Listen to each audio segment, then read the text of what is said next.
kannst dieses Wochenende nicht? Nee, wieso? Na, ich dachte, wir unternehmen was zusammen. Jetzt, wo ich endlich mal wieder Zeit habe. Ach, das tut mir leid. Ich fürchte, das geht frühestens nach Ende der Probezeit wieder. Geht ihm nicht schlecht. Ach, wirklich? Können Sie auch gut tragen. Und Sie? Ist mal was anderes. So. Ja, sehen richtig flott aus für Ihr Alter. Und Sie? Und Sie nicht frech für Ihr Alter. Du ziehst nicht nach Köln. Nein, ich ziehe nicht nach Köln. Bingo. Ich gehe wieder als Snowboardlehrer in die USA.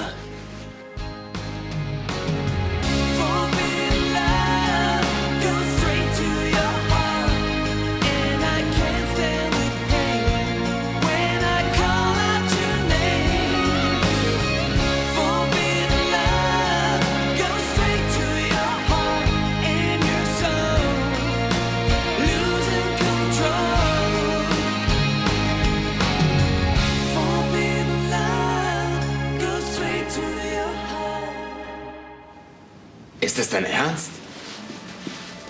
Du willst wirklich in die Staaten? Nach Aspen. Ey, als Snowboardlehrer in die Rockies. Abgefahren. Ja. Das kannst du doch nicht machen. Wieso nicht? Ich habe inzwischen ein super Angebot bekommen. Das kann ich ja wohl unmöglich ausschlagen. Ich verstehe dich nicht, Jan. Also ich verstehe ihn total. Er macht Urlaub und kriegt auch noch Kohle dafür. Und nette Skihäschen, soweit das Auge reicht. Wie lange willst du bleiben? Ja, erst mal 2 Monate. 2 Monate? Was wird denn aus dem Studio? Anna wird eine Sonderschicht einlegen müssen. Anna geht noch zur Schule, das kannst du ihr nicht zumuten. Daran habe ich ja auch schon gedacht. Aha. Und auf welche geniale Lösung bist du gekommen? Naja, es gibt da jemanden, der das Studio sehr gut kennt und der momentan eh nichts zu tun hat. Na, wer soll das denn sein? Ich? Ja, du hast doch gerade keinen Job, oder? Nee, schon, aber ich habe mir ein bisschen was anderes vorgestellt, ehrlich gesagt. Na, dann machst du das eben nachher, wenn ich wiederkomme. Überleg's dir einfach mal. Okay.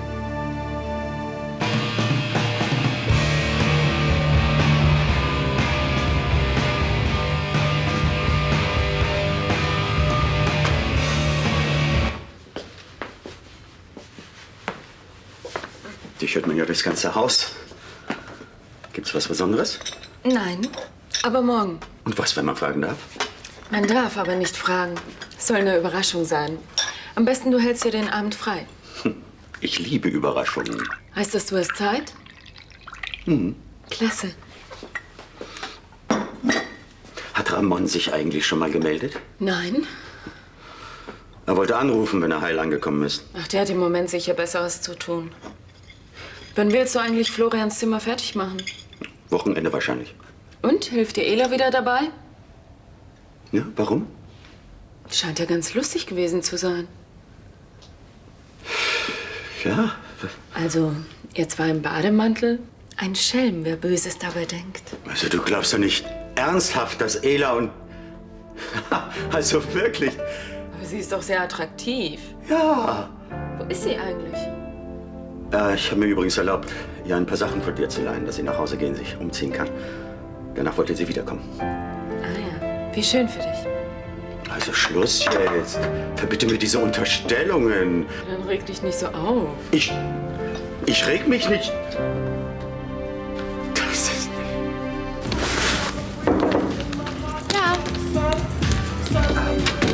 Bin ich hier richtig bei Deutschlands Talentsucherin Nummer 1? Ja? Was machst du hier? Nachdem Dr. Alban mit Singen mehr Kohle macht als mit Zahnfüllung, habe ich gedacht, ich probiere es auch mal.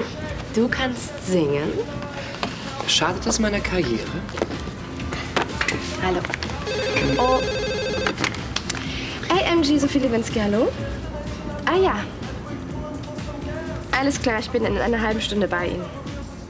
Bis dann. Wiederhören. Ups, ich muss gleich weg. Ich wollte dich übers Wochenende zu einer kleinen Spritze einladen. Meinst du kommendes Wochenende? Kann ich nicht, ich muss arbeiten. Siehst du ja. Hat das nicht Zeit bis Montag? Bitte. Ich will jetzt endlich meine Prüfung mit dir feiern. Ich will meinen Job behalten. 2 Tage? Gero, ich habe dir ja schon mal gesagt, dass ich mir sowas in nächster Zeit abschminken kann. Hast du es vergessen? Nein. Siehst du, dann mach es mir doch nicht noch schwerer, als es sowieso schon ist. AMG Sophie Lewinsky, hallo? Entschuldige. Ja. Ja.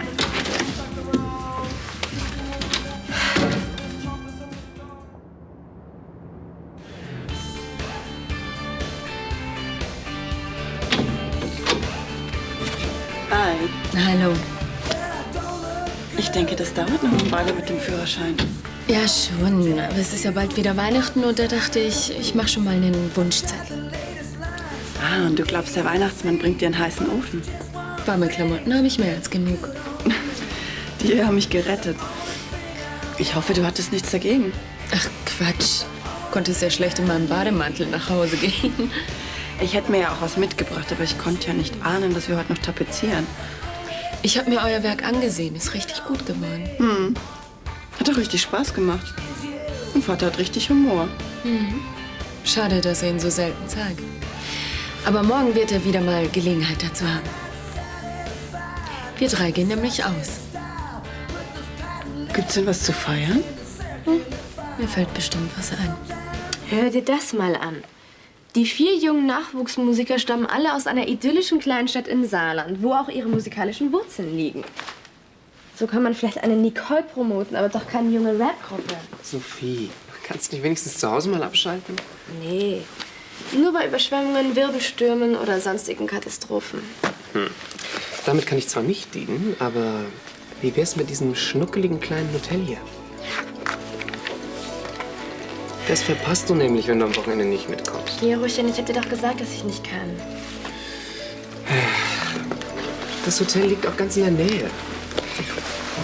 Du kannst also bis Samstagabend arbeiten und bist am Sonntag schon wieder zurück. Jetzt überleg doch mal. Roomservice, Whirlpool, Sauna und nur wir beide. Mich kannst du auch hier haben und deinen Roomservice auch. Und wenn du schwitzen willst, kannst du ja Cleo in der Kneipe helfen. Und wer weiß, vielleicht nimmt sie ja auch einen Strohhalm und macht dir damit ein paar Blubberbläschen in die Badewanne. Ist das dein letztes Wort? Mein allerletztes Wort, ja. Dann würde ich sagen, Gero. Nee. muss ich mir was anderes überlegen. Mann. 2 Monate USA. Also irgendwie beneide ich Jan fast ein bisschen. Noch ist er nicht weg. Klang aber ziemlich entschlossen. Ja, und wenn er niemanden findet, der ihn im Studio vertritt, dann kann er nicht fliegen. Er kann den Laden ja schlecht dicht machen. Das stimmt. Allerdings könnte ich den Job doch wirklich machen. Hast du sie nicht mehr alle? Du und Jan, das geht doch niemals gut, Tim. Er ist doch nicht da. Trotzdem, ich denke, du willst nicht. Ich habe nicht gesagt, dass ich mich reiße um den Job. Aber ich kann ihn doch nicht einfach so hängen lassen. Seit wann interessiert es dich denn, was aus Jan wird? Naja, er ist immerhin mein Schwager. Und, naja, nur hier rumzuhängen und dir bei der Wohnungseinrichtung zu helfen, ist auch nicht gerade die Lebensaufgabe. Naja, und ein paar Marken nebenher können auch nicht schaden. Es sei denn, du hast was dagegen. Nein. Was soll ich schon dagegen haben? Na also. Am besten, ich rufe ihn gleich an.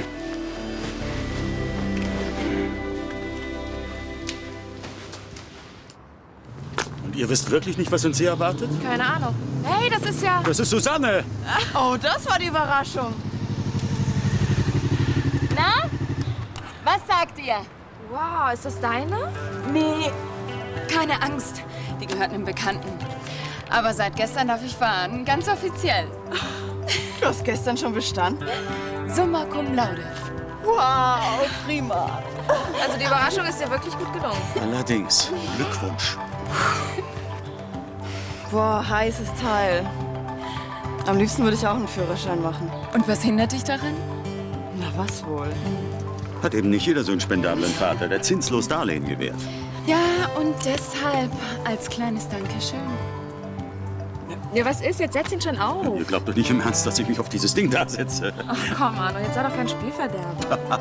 Papa, ich fahr auch ganz langsam. Sie haben doch nicht etwa Angst. Angst? Ich? Angst? Na also, dann schwing dich rauf und wir drehen eine Runde. Vorher gibt ihr ja eh keine Ruhe. Nee.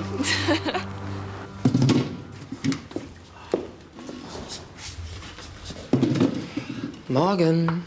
Morgen, Gero. Bist du aus dem Bett gefallen? Tja, wie man's nimmt. Sophie ist wie ein Wirbelwind durchs Zimmer getobt, damit sie pünktlich im Büro ist. Und danach konnte ich nicht mehr einschlafen. Na, dein Problem möchte ich haben. Und wann fängt's denn bei dir wieder jobmäßig an? Keine Ahnung. Stellen für Ärzte im Praktikum sind Mangelware. Aber mein Professor hat mir versprochen, sich darum zu kümmern. Das ist super. Nur fürchte ich, dass ich dann noch weniger Zeit für Sophie haben werde. Zum Glück gibt's ja Telefon, um in Kontakt zu bleiben. Keine Chance. Sie redet nur noch mit Managern und Musikern. Na, dann musst du eben eine Band aufmachen. Frank und ich wären noch zu haben. Ja, die Masche habe ich auch schon versucht. Sie ist leider nicht drauf eingestiegen. Tja, da musst du dir was anderes einfallen lassen, um deine Zeit zu vertreiben. Warum spielst du eigentlich nicht Golf, wie alle anderen Ärzte? Nee, das ist doch nichts für mich. Das kann ich immer noch machen, wenn ich in Rente bin. Nee, also wenn schon in irgendwas Kreatives. So als Ausgleich zum Job. Du könntest malen. Oder du spielst eben wieder Theater. Tims Anruf kam zwar ziemlich überraschend, aber ich find's toll, dass er sich noch anders überlegt hat. Wenn er das Studio nicht leiten würde, könnte ich meine Reise in die USA glatt absagen. Wäre das denn so schlimm? Nein, Warum bleibst du dann nicht hier, Jan? weil ich dich nicht stören will. Ihr müsst doch erstmal euren ganzen Kram auf die Reihe bekommen. Das mit der Wohnung und so. Deswegen bist du weg. Wenn ich nicht fahre, wird sich zwischen uns überhaupt nichts ändern.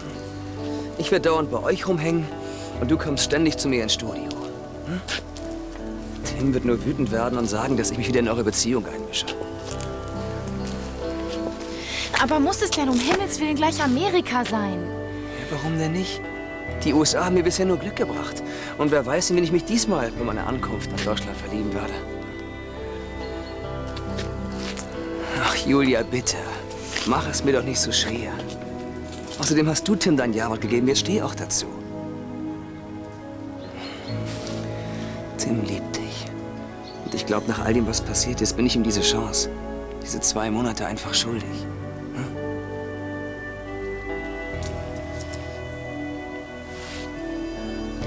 Was bist du uns schuldig?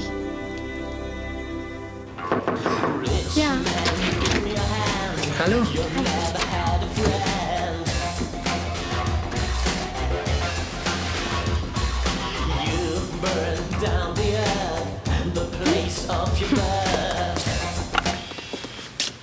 Was meinst du? Also mein Fall ist es nicht gerade. Aber warum ich eigentlich hergekommen bin. Ich habe da so eine Idee, was ich in den nächsten Wochen mit meiner freien Zeit anfange. Und jetzt würde ich gerne wissen, was du davon hältst. Du fandst die Band also mies. Ja. Also der Sound hat dir nicht gefallen, oder? Sag mal, hast du mir eigentlich zugehört? Ja. Du hast schon wieder irgendwas von deiner Freizeit gesagt. Aber wie du inzwischen wissen müsstest, bist du damit hier an der falschen Adresse.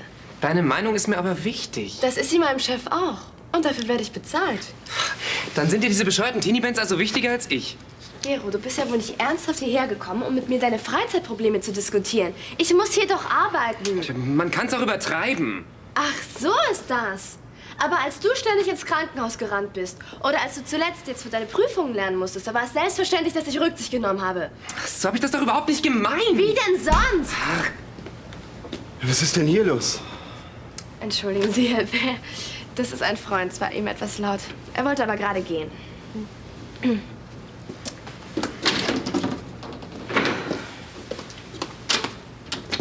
Hauptsache, alles läuft so, wie du es willst.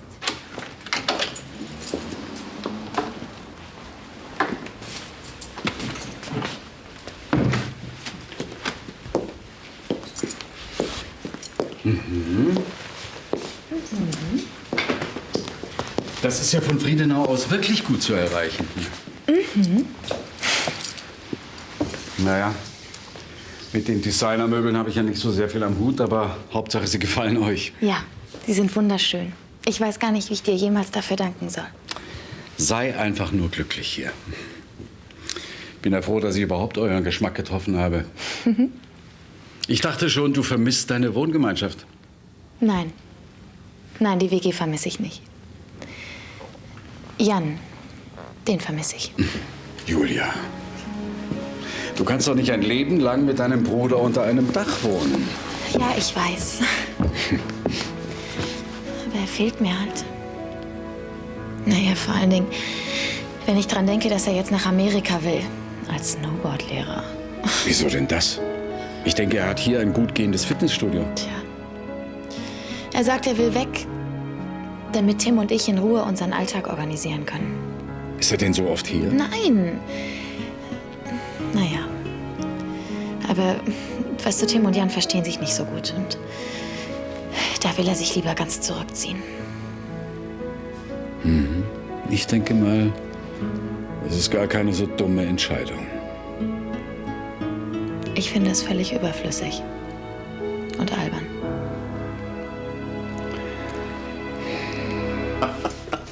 Den Nachbarn fielen die Augen aus dem Kopf, als sie mich heute Morgen hinter Susanne auf dem Motorrad gesehen haben.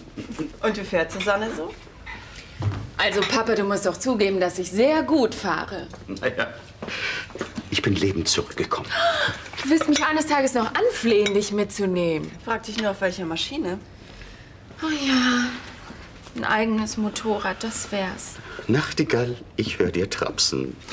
Und im Moment kriegt man gute Maschinen recht günstig. Ich habe geahnt, dass dieses Problem eines Tages auf mich zukommen würde. Hast du schon gespart? Nein, habe ich noch nicht. Aber gleich morgen werde ich damit anfangen. Im nächsten Frühjahr sehen wir dann weiter. Oh, danke, Papa. Du bist ein Schatz. Ja. Und weil ich das bin, führe ich euch zwei Hübschen heute Abend aus. Na, was haltet ihr davon? Super. Das wollte ich eigentlich machen. Das sollte meine zweite Überraschung werden. Diese Überraschung will dir auch keiner nehmen, mein Schatz. Du darfst zahlen.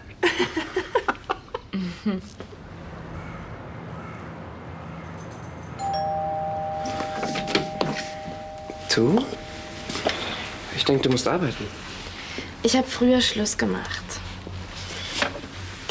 Tut mir leid. Ja, komm schon rein.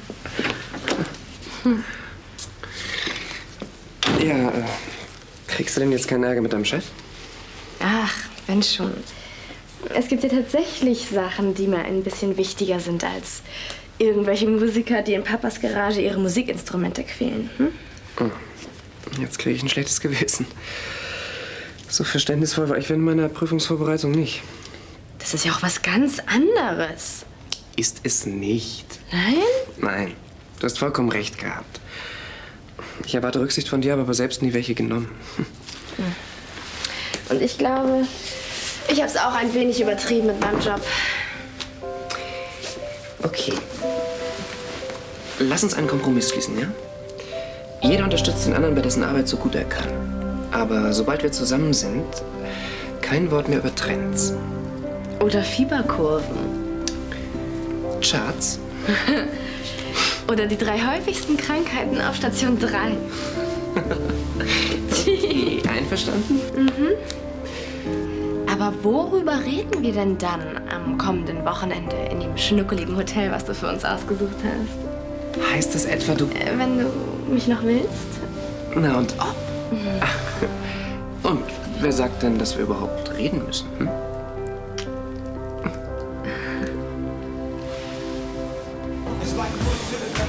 Das Leben kann sehr aufregend sein. 2 schöne Frauen, ein kühles Kölsch. Jetzt fehlt nur noch Strangers in the night. Dann kriegt ihr mich hier nicht mehr raus. Darf ich bitten? Sie erlauben? Natürlich. Hi, haben Sie Lust zu tanzen? Ja? Sehr schön.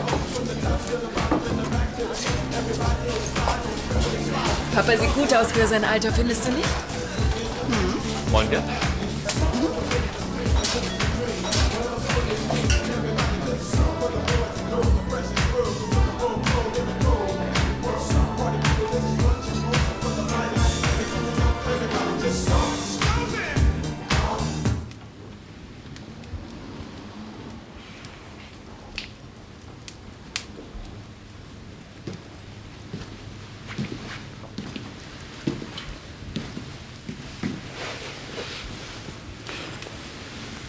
Na? Na? Ich musste gerade an Papa denken. Seit Bens Tod ist er so deprimiert und fertig. Ich glaube, die ganze Sache macht ihm mehr zu schaffen, als er wahrhaben will. Naja, das dauert seine Zeit. Klar. Aber wenn du jetzt hier rumsitzt und dir Sorgen machst, hilfst du ihm auch nicht.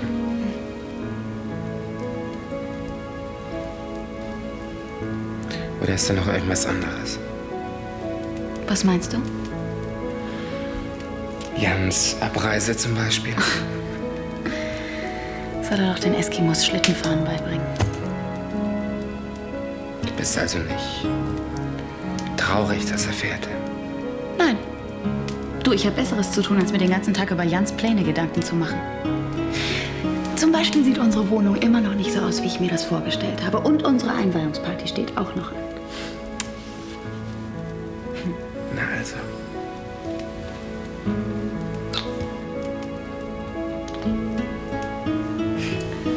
So gefällst du mir schon viel besser.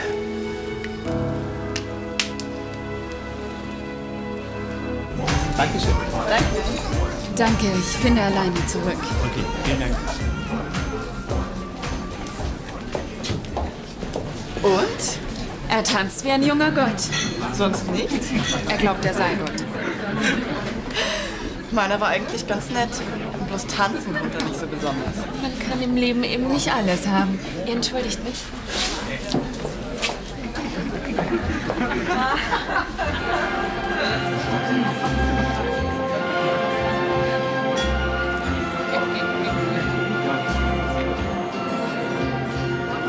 Strangers in the night. Darf ich bitten? Exchanging glances, wandering in the night. What were the chances we'd be sharing love? Before the Ich habe sie night gewarnt. was Strangers in the Night. In meinen jüngeren Jahren gab es kaum eine Tanzveranstaltung ohne Arno Brandner. Das merkt man, Sie führen ausgezeichnet. Ich bin eine Führungskraft. Ihr Parfum. Das habe ich noch nie an Ihnen bemerkt. Ja, es gibt noch mehr Dinge, die Sie nicht an mir bemerkt haben. Sagen Sie mir einige?